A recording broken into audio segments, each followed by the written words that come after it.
ठीक आहे. Okay, so consignment बघायचं आहे आज. कन्सायनमेंट म्हणजे काय? ठीक आहे, कन्साइन करणे म्हणजे काय? सेंड करणे. ठीक आहे. आता कन्सायनमेंटमध्ये आपल्याकडे 2 पार्टी असतात. एक असतो कन्सायनर आणि दुसरा असतो कन्साइन. आता हा जो कन्सायनर आहे तो आपले गुड्स कन्सायनीला का सेंड करतो? ठीक आहे. तो सेल नाही करत, तो सेंड करतो गुड्स. ठीक आहे. सो सपोज एक जो ओनर आहे गुड्सचा, जो मॅन्युफॅक्चर आहे, तो मुंबईमध्ये आहे आणि त्याला त्याचे गुड्स जे आहेत ते पुण्यामध्ये, नागपूरमध्ये असे सेल करायचे आहेत. सो त्याच्याकडे काय ऑप्शन आहे? तो स्वतःहून जाऊ नाही शकत तिकडे. ठीक आहे, म्हणजे तिकडे सेल करायला लोकल एरियामध्ये. सो ते काय करतात, तिकडे एक एजंट म्हणजे अपॉइंट करतात. म्हणजे जो त्यांच्या बिहाफमध्ये काय करेल, गुड्स सोल्ड करेल कस्टमरला. सो कन्सायनर आहे तो काय करतो, जो ओनर आहे तो आपले गुड्स ह्या कन्सायनीला पाठवतो. सेकंड पार्टी एजंट आहे. ठीक आहे.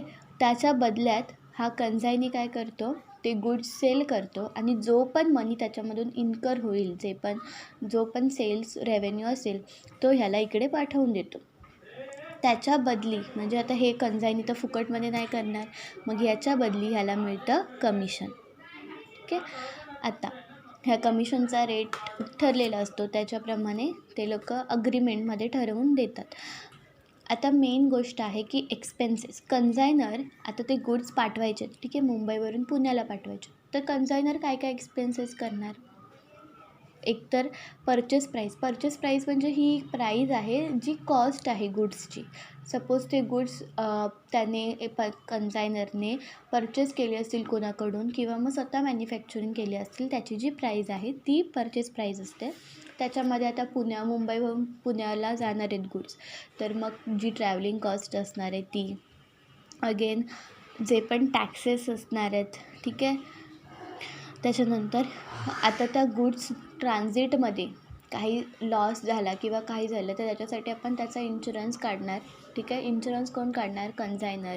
अगेन लोडिंग चार्जेस, जसं की कन्सायनरच्या गोडाऊनमधून ते गाडीमध्ये गुड्स भरावे लागणार, तसं ते लोडिंगचा जे चार्जेस असतील, हे असे सगळे जे एक्सपेन्सेस आहेत ते सगळे काय लागतात, त्या कॉस्टमध्ये इन्कर होतात, म्हणजे त्या गुड्सवरती लागतात ते. ठीक आहे. याच्यामुळे गुड्सची कॉस्ट वाढली. अगेन याच्यामधून समजा नॉर्मल लॉस झाला. आता नॉर्मल लॉस म्हणजे काय, की सपोज आपण पेट्रोल इकडून पाठवत असू, तर पेट्रोल हे जाईपर्यंत इव्हॅपरेट होऊन जाणार आहे. ठीक आहे. म्हणजे ते म्हणजे हीटमुळे किंवा मग ते इव्हॅपरेट होऊन जाणार आहे. हा नॉर्मल लॉस आहे जो आपण अवॉइड नाही करू शकत. आणि ॲबनॉर्मल लॉस म्हणजे काय, जे आपण अवॉइड करू शकतो. सपोज की आपण ॲक्सिडेंट झालं, त्या गाडीचं कुठेतरी ॲक्सिडेंट झालं किंवा मग गाडीने कुठेतरी ठोकलं किंवा ट्रक असा म्हणजे काही एनी टाईप म्हणजे कुठलाही, किंवा आग लागली, मग हे सगळे हा सगळा जो लॉस आहे किंवा हा सगळा जो ॲबनॉर्मल लॉस बोलू शकतो की हा आपण अवॉइड करू शकतो. जसं की आपण फायर इन्शुरन्स काढू शकतो. ठीक आहे.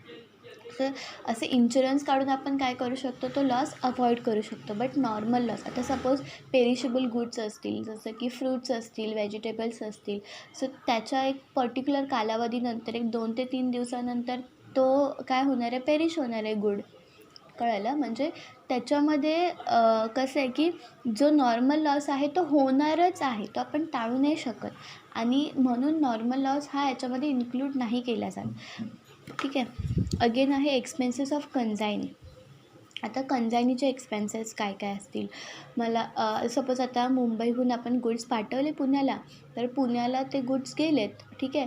पण आता तिथून ज्या सपोज रेल्वे स्टेशनमध्ये गेले असतील किंवा मेन स्टॉपवर गेले असतील, तिथून गोडाऊनमध्ये न्यायचे आहेत कन्सायनीच्या, सो तिथून जे एक्सपेन्सेस होणार आहेत सुरू, जसं की आपण काय केले, मोठ्या ट्रकमधून ते अनलोडिंग केला माल. ठीक आहे. काढला माल, त्याच्यानंतर छोट्या छोट्या त्या ट्रकमध्ये किंवा गाडीमध्ये तो आपण पुन्हा लोड केला. सो हे काय झालं, अनलोडिंग लागलं इथे. अगेन ट्रान्सपोर्ट चार्जेस लागणार तो माल गोडाऊनपर्यंत नेण्यासाठी. आणि त्याच्यानंतर आता तो माल गोडाऊनमध्ये तर नेला आहे, पुन्हा त्याला स्टोरेज लागणार आहे. ठीक आहे. तर आता ते गोडाऊन आहे, त्या गोडाऊनचा रेंट असेल किंवा मग इलेक्ट्रिसिटी असेल, जे पण क्लिअरिंग चार्जेस असतील गुड्स माल क्लिअर करण्यासाठी अगेन क्लिनिंग चार्जेस किंवा मग तिथे वॉचमन असेल तर त्या वॉचमनचे चार्जेस, ठीक आहे, मालाचं रक्षण करण्यासाठी. म्हणजे हे सगळे जे चार्जेस आहेत म्हणजे एक्सपेन्सेस आहेत हे कोण करतं आहे? कन्सायनी करतं आहे. कशासाठी? कन्सायनरने पाठवलेल्या गुड्ससाठी, ठीक आहे. सो म्हणून काय आहे की हे जे एक्सपेन्सेस आहेत हे कन्सायनीने केलेत आणि ते आपल्या कॉस्टमध्ये इन्कर करायचे. त्यामध्ये loading, transport up to godown, rent, electricity, advertisement, again watchman salary. आता गोडाऊनमध्ये पण नॉर्मल लॉस आणि ॲबनॉर्मल लॉस होऊ शकतो, ठीक आहे. आता नॉर्मल लॉस म्हणजे जसं की पेरिशेबल गुड्स असतील तर ते पेरिश होणार, खराब होणार, ठीक आहे. तो आपण लॉस टाळू नाही शकत. अगेन आहे ॲबनॉर्मल लॉस. आता ॲबनॉर्मल लॉस म्हणजेच काय की गोडाऊनमध्ये रेंट आग लागली तर आपण गोडाऊनचा इन्शुरन्स काढून तेच हे करू शकतो. म्हणजे त्याला आपण टाळू शकतो ना आपण तो. किंवा अजून काही थेफ्ट झालं, चोरी झाली, अजून काही होऊ शकतं. सो हे सगळे जे लॉस आहेत ते आपण गोडाऊनचा आणि गुड्सचा इन्शुरन्स काढू शकतो. तर हे झालं. त्याच्यानंतर आपल्याला कन्साइनमेंट अकाउंट बघायचं आहे. कन्साइनमेंट अकाउंट हे प्रॉपर म्हणजे हे नॉमिनल अकाउंट आहे. कन्साइनमेंट म्हणजे काय की आपण जे गुड्स कन्साइन केले आहेत, ठीक आहे, त्याचं प्रॉपर म्हणजे त्याच्यासाठी लागणारे एक्सपेन्सेस, त्याच्यामधून मिळणारा प्रॉफिट आणि जे पण ट्रान्झॅक्शन्स त्याच्या रिलेटेड आहेत ते सगळे आपल्याला एका अकाउंटमध्ये रेकॉर्ड करायचे. आता कन्साइनमेंट अकाउंट कोणाच्या बुकमध्ये बनणार? कोण कन्साइन करतं आहे? कन्सायनर करतो आहे. So in the books of consignment account आपण प्रिपेअर करणार. आता कन्साइनमेंट अकाउंटच्या डेबिट साईडला जेवढे पण एक्सपेन्सेस कन्साइनमेंटसाठी आपण करत असू ते सगळे डेबिटला रेकॉर्ड होणार आहेत. आणि जेवढे पण इन्कम असेल किंवा काही असेल, जसं की हे पूर्णपणे ट्रेडिंग अकाउंट आपण बोलू शकतो. ट्रेडिंग P&L जसं आहे तसंच, ठीक आहे. सो पहिला तर आपल्या येतं की कन्साइनमेंटच्या डेबिट साईडला to goods send on consignment. आता हे कारण जेव्हा आपण सपोज आपण परचेस केला नॉर्मल बिझनेससाठी, जेव्हा आपण परचेस करतो तेव्हा आपण कुठे रेकॉर्ड करतो? ट्रेडिंग अकाउंटच्या डेबिट साईडला टू परचेसेस म्हणून रेकॉर्ड करतो. तसंच आता जेव्हा कन्साइनमेंट करायचं असेल, सपोज आज मला गुड्स पाठवायचे तर मी काय आज बनवायला घेणार आहे का? नाही ना. किंवा मला आज पाठवायचे, जर मी मॅन्युफॅक्चर नाही, मी परचेस करून दुसऱ्याला देते म्हणजे एजंटला पाठवते. सो मी काय आज परचेस करणार आहे का? म्हणजे हे काय केलेलं असतं, आपण अगोदरच परचेस केलेलं असतं. मग स्पेसिफिक कन्साइनमेंटसाठी आपण परचेस नाही करत. म्हणजे आपण परचेस करतो, नंतर आपण ठरवतो की काय करायचं आहे, कुठे पाठवायचे आहेत, कसे पाठवायचे आहेत. सो पहिले जो आपण परचेसचा किंवा जो पण रेकॉर्ड आहे तो आपण कुठे रेकॉर्ड करणार? ट्रेडिंग अकाउंटमध्ये. मग ट्रेडिंगच्या डेबिटला आपण रेकॉर्ड करतो टू परचेसेस अकाउंट. आता म्हणजे याचा मिनिंग काय झाला की गुड्स आपल्याकडे आलेत, ठीक आहे. आता जर ते बाहेर काढायचे असतील तर ते ट्रेडिंगमध्ये आहेत. मग बाहेर काढायला आपण काय करणार? डेबिटलाचं क्रेडिट करणार to goods send on consignment. म्हणजे जसं की आता गुड्स लॉस बाय फायर झाले तर म्हणजे लॉस झाला, बाहेर गेले गुड्स, आपण रेकॉर्ड केले. किंवा आपण goods taken by proprietor for personal यूजसाठी त्याने गुड्स घेतले तर मग ते काय झाले, आपण क्रेडिटला लिहितो ना. तसंच सेम जेव्हा पण गुड्स बाहेर निघत आहेत आपण काय करणार? क्रेडिटला रेकॉर्ड करणार by goods send on consignment, ठीक आहे. आता गुड्स सेंड ऑन कन्साइनमेंट अकाउंटला गेलं, हे ट्रेडिंग अकाउंटच्या क्रेडिट साईडला गुड्स सेंड ऑन कन्साइनमेंट आलं. मग गुड्स सेंड ऑन कन्साइनमेंट अकाउंटच्या डेबिट साईडला टू ट्रेडिंग अकाउंट येणार, जे पण इफेक्ट असेल तो, ठीक आहे. आता गुड्स सेंड ऑन कन्साइनमेंट अकाउंटच्या डेबिट साईडला टू ट्रेडिंग अकाउंट आलं. आता हे गुड्स आता आपले कुठे आलेत? गुड्स सेंड ऑन कन्साइनमेंट अकाउंटमध्ये आलेत. आता मग हे कुठे पण पाठवायचे आहेत तिकडे ते पाठवायचे त्या पर्टिक्युलर कन्साइनमेंटसाठी. मग ते आता काढायचे आहेत ना त्याच्यातून. मग पुन्हा सेम एंट्री येणार, बाहेर क्रेडिट करणार बाय कन्साइनमेंट अकाउंट 5 lakhs केलं इथे. सो कन्साइनमेंट अकाउंटला इथे काय आलं? कन्साइनमेंट अकाउंट क्रेडिट झालं. मग कन्साइनमेंट अकाउंटच्या डेबिट साईडला to goods send on consignment. ही एंट्री कशाची आहे? जेव्हा पण आपण गुड्स सेंड करतो ना तेव्हाचे. मग ते आपण सो इथे पहिल्यांदाच येणार आहे to goods send on consignment. ही क्वेश्चनची सुरुवात आपण अशी करणार आहे कन्साइनमेंट अकाउंट बनवायची. अगेन त्याच्यानंतर आपण इथे हे लिहिलं आहे की टू कॅश आणि अगेन खालती एक्सपेन्सेस लिहिले. आता जेव्हा पण आपण एक्सपेन्सेस करतो आहे, ठीक आहे, सपोज आपण एक एक्झाम्पल घेऊ की मी म्हणजे मी स्वतःसाठी म्हणजे माझ्या एका फ्रेंडसाठी मी एक बुके परचेस केलं आहे. सो मी माझ्या बुकमध्ये काय एंट्री करणार? Expense account debit means bouquet account debit to cash, बरोबर. इफ सपोज माझ्या एका फ्रेंडने मला सांगितलं आहे की एक बुके म्हणजे खरेदी कर आणि एका म्हणजे एक पर्टिक्युलर फ्लॅटमध्ये नेऊन दे, ठीक आहे. सो मी काय करते, त्याच्या बिहाफमध्ये मी बुके परचेस करते आणि तो नेऊन देते तिकडे, ठीक आहे. सो या ट्रान्झॅक्शनमध्ये काय होतं आहे की मी पैसे तर खर्च करते, बट कोणासाठी करते? त्या फ्रेंडसाठी करते आणि म्हणजे त्याच्याकडून मी हे रिकवर करणार आहे, ठीक आहे. जरी मी आता करत असेल तरी पण त्याच्याकडून मी रिकवर करणार आहे. म्हणजेच काय झालं, इथे जेव्हा मी एंट्री रेकॉर्ड करणार तेव्हा मी असं नाही करणार एक्सपेन्सेस टू कॅश. जर मी असं केलं एक्सपेन्सेस टू कॅश सेकंड कंडिशनमध्ये, तर हा काय डिनोट होईल, मी दिला आहे बुके म्हणजे मी खर्च केला आहे. सो हे असं नाही झालं पाहिजे. आपण दुसऱ्याकडून आपल्याला पैसे मिळणार आहेत ना, मग आपण काय लिहिणार, त्या friends account debit to cash account. म्हणजे का, तर त्याच्याकडून आपल्याला मिळायचे बाकी आहेत, आपण त्याला डेबिट केलं आहे, ठीक आहे. जसं डेटर अकाउंटचं बॅलन्स डेबिट होईल ते आपल्याला देणार आहेत ना, सेम तसंच डेबिट केलं, ओके. जेव्हा तो देईल तेव्हा आपण त्याला क्रेडिट करू. आता इथे काय होतं आहे, कन्झायनरने केलेत एक्सपेन्सेस जे आपण पाठीमागे बघितले की कन्झायनर काय काय एक्सपेन्स करतो, इन्शुरन्स करतो, ट्रॅव्हलिंग वगैरे सगळं. सो ते जे एक्सपेन्सेस आहेत ते कुठे रेकॉर्ड होणार आहे, ते कन्झायनीने केलेत ना, कन्झायनरने केलेत स्वतःसाठी. मग आपण काय लिहिणार, एक्सपेन्सेस टू कॅश, बरोबर ना. आधी सगळे एक्सपेन्सेस कन्झायमेंटसाठी होतात, आपण असं पर्टिक्युलर नाही लिहू शकत transport to cash, insurance to cash. म्हणजे सगळे जे एक्सपेन्सेस होतात ते पर्टिक्युलर त्या कन्झायमेंटसाठी होत आहेत. सो आपण ते कन्झायमेंट अकाउंटला टाकतो आहे. मग consignment account debit to cash account ही आपली एंट्री होते. मग टू कॅशच्या खालती सगळे एक्सपेन्सेस लाईनमध्ये लिहायचे. आता पर्टिक्युलर टू इन्शुरन्स नाही लिहू शकत, टू ट्रान्सपोर्ट नाही लिहू शकत. जर आपण तसं लिहिलं तर काय होईल, त्या अकाउंटला बॅलन्स जाईल, क्रेडिट बॅलन्स. सो आपल्याला त्या अकाउंटला नाही पाठवायचं, आपल्याला या कन्झायमेंट अकाउंट आणि कॅश क्रेडिट झालं पाहिजे, ठीक आहे. कॅशमध्ये क्रेडिट करायचं. सगळ्या एक्सपेन्सेसच्या खालती टू टू टू नाही लिहायचं, एकदमच लिहायचं टू कॅश आणि बाकी एक्सपेन्सेस लिहायचे, कळलं. अगेन आहे नंतर, आता फक्त कन्झायनरच एक्सपेन्सेस नाही करत आहे, कन्झायनीसुद्धा एक्सपेन्सेस करतो आहे. तर कन्झायनी जे एक्सपेन्सेस करतो आहे, आता कन्झायनी असं रेकॉर्ड करेल का, म्हणजे आपण असं रेकॉर्ड करू का की कॅश एक्सपेन्सेस टू कॅश, नाही ना. कारण कन्झायनी काय करणार आहे, कन्झायनरकडून घेणार आहे. So consignor account debit to cash account असं तो रेकॉर्ड करणार त्याच्या बुकमध्ये. मग आपण इथे रेकॉर्ड करताना काय करणार, कन्झायमेंट टू कन्झायनी अकाउंट.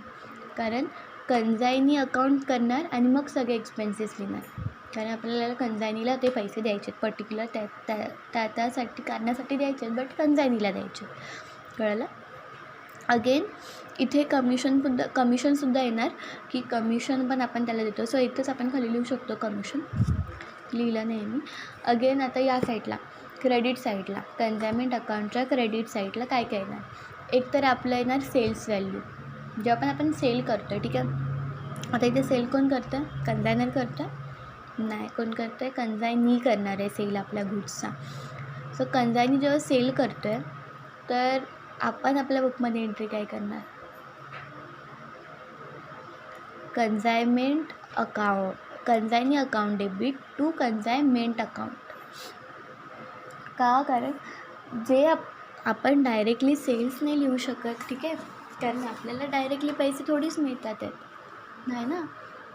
आपल्याला कॅश नाही मिळत आहे, आपल्याला नंतर भेटणार आहे, म्हणजे आपल्याला कन्झायनी देणार आहे, म्हणून आपण कन्झायनी अकाउंट डेबिट केलं. So consignee account debit to consignment account, ठीक आहे. जर आपण क्रेडिटला देणार सेल्स व्हॅल्यू, जेवढं आपण युनिट किती पैशाला केलं असेल त्यांनीच होईल, तर आपण आउटर कॉलमला लिहायचं.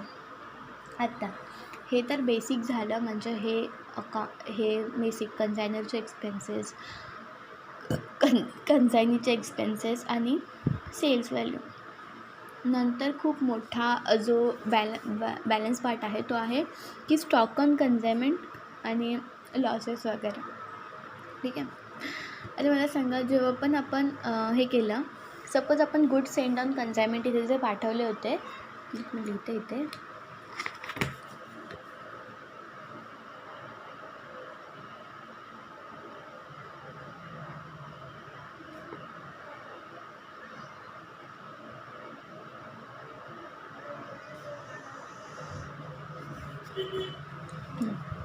ते आले टू गुड्स सेंड ऑन कन्झायमेंट. आता जे इथे पाठवले होते, सपोज आपण 10,000 पाठवले होते, त्यातले त्यांनी 7,000 काय केलेत, सेल केलेत. मग त्याच्याकडे किती बाकी राहिले? 3,000 रुपये बाकी, 3,000चा गुड्स त्याच्याकडे बाकी आहे ना. तो काय आहे, क्लोजिंग स्टॉक आहे, तो त्याचा गुड्स नाही आहे, आपण त्याला सोल्ड केला नाही, तो आपलेच गुड्स आहेत. मग इथे बाय स्टॉक ऑन कन्झायमेंट 3,000चा इथे बॅलन्स येणार. कळालं? म्हणजे इथे 10,000चा बॅलन्स, त्यातले 7,000 विकलेत आणि 3,000 बॅलन्स आहेत. आता by loss by fire, normal loss आपण त्याच्यामध्ये रेकॉर्ड नाही करत. जसं की आपण एक एक्झाम्पल घेऊ. सपोज आपण इथे सपोज हा एक पेपर कापड, ठीक आहे, क्लोथचा एक पार्ट आहे आणि याच्यापासून मला काय बनवायचं आहे, शर्ट बनवायचं आहे. काय बनवायचं आहे? शर्ट. सो मी काय करते, ह्या पेपरला असं कापते ह्याच्यामध्ये असं, ठीक आहे, आकारमध्ये कापते आणि मग मी असं ह्याच्यापासून हा आकार जो कापला असा, ठीक आहे, तर हा जो बाकीचा जो उरला आहे असा जो आहे, ठीक आहे, हा काय झाला, वेस्टेज झाला ना, वेस्ट झाला हा मटेरियल. आणि हे काय केलं आपण, ह्याच्यापासून शर्ट बनवला सपोज, ठीक आहे. तर हा जो बाकीचा जो हा भाग उरला आहे तो काय झाला, नॉर्मल लॉस झाला. कारण हा लॉस केल्याशिवाय आपण हा शर्ट बनवूच नाही शकत या कापडापासून. मग हा जो लॉस आहे, म्हणजे आता हा जो पार्ट उरला आहे, ठीक आहे, हा वाला, ठीक आहे, ह्याची व्हॅल्यू याच्यामध्ये इन्क्लूड आहे ना. सपोज हा पीस आपण 300 रुपयाला आणला होता, त्यापासून आपण हा शर्ट बनवला, म्हणजे हा वाला. मग हा जो बाजूचा मटेरियल आहे तो काय झाला, वेस्ट केला. म्हणजे त्या बाजूच्या मटेरियलची कॉस्ट त्याच्यात इन्क्लूड आहे ना. मग हा जो लॉस झाला तो आपल्याला पुन्हा रेकॉर्ड करायची गरज नाही की लॉस म्हणून. कळलं? मग ॲबनॉर्मल लॉस तेवढाच रेकॉर्ड होतो कन्झायमेंट अकाउंटमध्ये. मग लॉस बाय फायर असू दे, किंवा मग लॉस इन ट्रान्झिट झाला आहे तर असू दे, किंवा आणखीन काही गोष्टी, म्हणजे जे पण लॉस ॲबनॉर्मल लॉस होईल कन्झायमेंट करताना तो इथे आपण रेकॉर्ड करणार. आणि तेच इथे दिलं, नॉर्मल लॉस रिव्हर्स नाही होत बिकॉज तो बाय डिफॉल्ट होतो. कळालं? त्याच्यामध्ये आपण तो मुद्दाम नाही केलेला असतो, तो होतोच. आणि valuation of stock on consignment, so ही ॲडजस्टमेंट आहे, खूप इम्पॉर्टंट आहे. याचा एक फॉर्मॅट आहे आणि ह्या फॉर्मॅटमध्ये टाकल्यानंतर आपल्याला स्टॉक ऑन कन्झायमेंट ही व्हॅल्यू पण मिळणार, ॲबनॉर्मल लॉसची व्हॅल्यू पण मिळणार, ठीक आहे. सो आपण करतो आहे फॉर्मॅट, हा फॉर्मॅट आहे इथे व्हॅल्युएशन ऑफ स्टॉक ऑन कन्झायमेंट, ठीक आहे. म्हणजे स्टॉक जो आहे, क्लोजिंग स्टॉक, तो आपल्याला त्याची व्हॅल्यू काढायची. याचं फॉर्मॅट असं आहे की युनिट्स आणि अमाऊंट. फर्स्ट आपण लिहितो परचेस प्राईस. इथे परचेस प्राईस का लिहिलं आहे, जर आपण परचेस करत असू तर इथे लिहायचे, किंवा मग इथे आपण लिहू शकतो गुड्स सेंट ऑन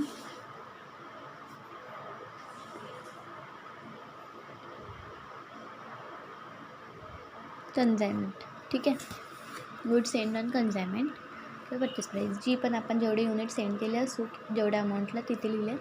नंतर आहे प्लस त्याच्यामध्ये आपण काय केले, एक्सपेन्सेस केले कन्झायनरने. ते काय करतो आपण, अमाऊंटच असते ना एक्सपेन्सेसची, युनिटसाठी नाही करत. सो डायरेक्ट इथे नाही येणार हे कॉलम, डायरेक्ट अमाऊंटमध्ये लिहिले. ह्या दोघांची काय करायची, ॲडिशन केली. इथे ॲडिशन आली, हे युनिट सेम खालती आले. त्याच्यानंतर आपण त्यातून नॉर्मल लॉस लेस केला. तर कन्झायनरने एक्सपेन्स केले. नंतर जर समजा ट्रान्झिटमध्ये काही लॉस झाला असेल, नॉर्मल, तो आपल्याला लेस करायचा आहे. सो आपण लेस केला नॉर्मल लॉस. आता नॉर्मल लॉस हा आपण अमाऊंटमधून लेस करतो का, नाही, त्याच्यामुळे युनिट्स कमी होतात, ठीक आहे. आणि तो आपण त्याची कॉस्ट कमी नाही करत आपण. आताच आपण एक्झाम्पल बघितलं, कारण त्याची कॉस्ट इन्क्लूड केलेली असते. सो फक्त युनिट्स त्याच्यामुळे काय होतात, कमी होतात, ते आपण दाखवायचे कमी करून. नंतर आहे ॲबनॉर्मल लॉस, ठीक आहे. ॲबनॉर्मल लॉस हा आपला युनिट्स पण जातो आणि अमाऊंट पण जाते. आता कारण ॲबनॉर्मल लॉस हा आपण टाळू शकतो, आणि तो आपण जर केला नाही, सपोज त्याचा इन्शुरन्स नाही काढला, तर आपल्याला तो बिअर करावाच लागणार आहे. म्हणजे युनिट्स पण जळणार आहेत आणि अमाऊंट पण कमी होणार आहे.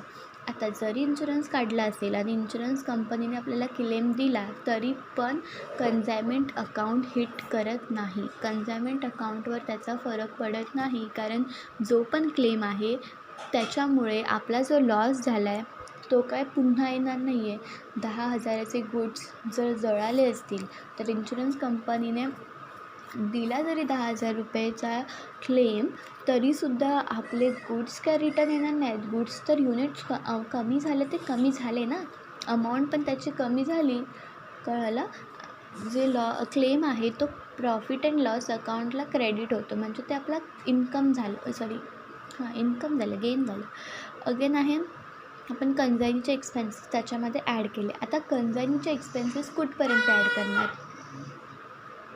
कुठपर्यंत ॲड करायचे, जिथपर्यंत कोड म्हणजे याच्यासाठी सेक्शन AS2 याच्यामध्ये काय सांगितलं आहे व्हॅल्युएशन ऑफ स्टॉक करताना, की जेवढा खर्च कंझाईनी त्याच्या प्लेस ऑफ म्हणजे त्याचं जे प्लेस आहे म्हणजेच काय प्लेस ऑफ कंझाईनीपर्यंत पोहोचण्यासाठी जेवढे एक्सपेन्सेस होत आहेत फक्त तेवढेच एक्सपेन्सेस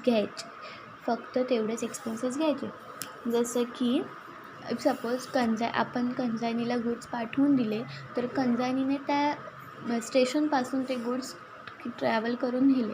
सो ही जी ट्रॅव्हलिंग कॉस्ट आहे तीच फक्त इन्क्लूड होणार. त्याच्यानंतर गोडाऊनमध्ये त्याने इलेक्ट्रिसिटी लावलं असेल, रेंट लावलं असेल किंवा मग वॉचमॅन असेल, तिकडे कुत्रा असेल त्याला खायला देत असतील तर मग हे सगळे एक्सपेन्सेस त्या गुड्समध्ये नाही इन्क्लूड होणार. कळलं का, कारण इथे फक्त आपण नॉन रिकरिंग घ्यायचं. मला सांगा सपोज आपण ते जो आहेत गुड्स जे आहेत ते पाठवले, ठीक आहे, असे पाठवले, कुठे पाठवले, कंझाईनीकडे. नंतर कंझाईनीने काय केले, एका छोट्या टेम्पोमध्ये ते गुड्स भरले आणि तो घेऊन गेला त्याच्या गोडाऊनमध्ये, ठीक आहे.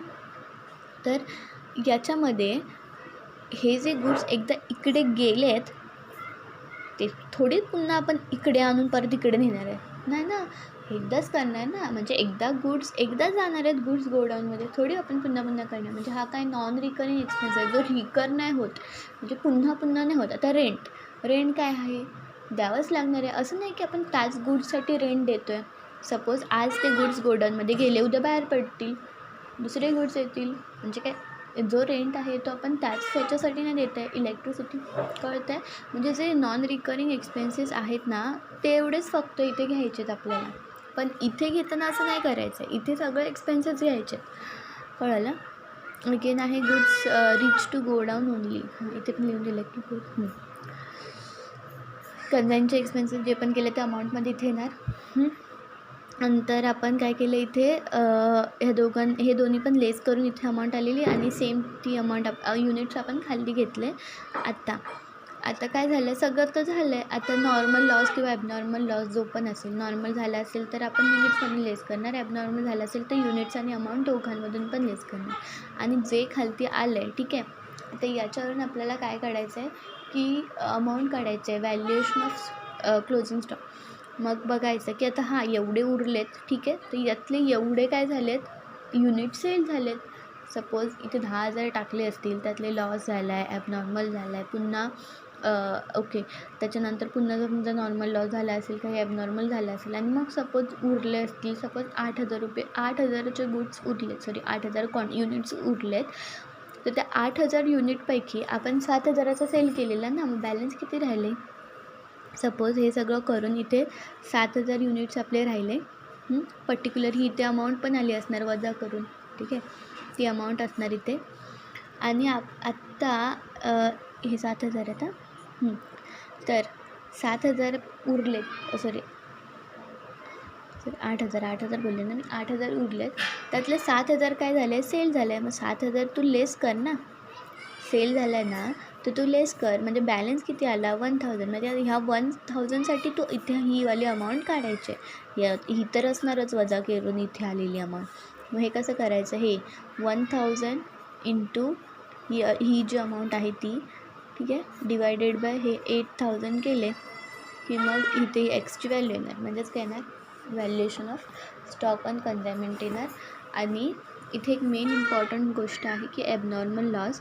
आता ॲबनॉर्मल लॉसची व्हॅल्यू आपण काढताना कशी काढणार, सेम जसं आपण इथे केलं तसंच. जसं की सपोज इथे युनिट्स आहेत, इथे अमाऊंट आहे ॲड करून आलेली, ठीक आहे. आणि नॉर्मल लॉसमधून युनिट आपण लेस केले. आता इथे जेवढे युनिट्स असतील ते लिहिणार.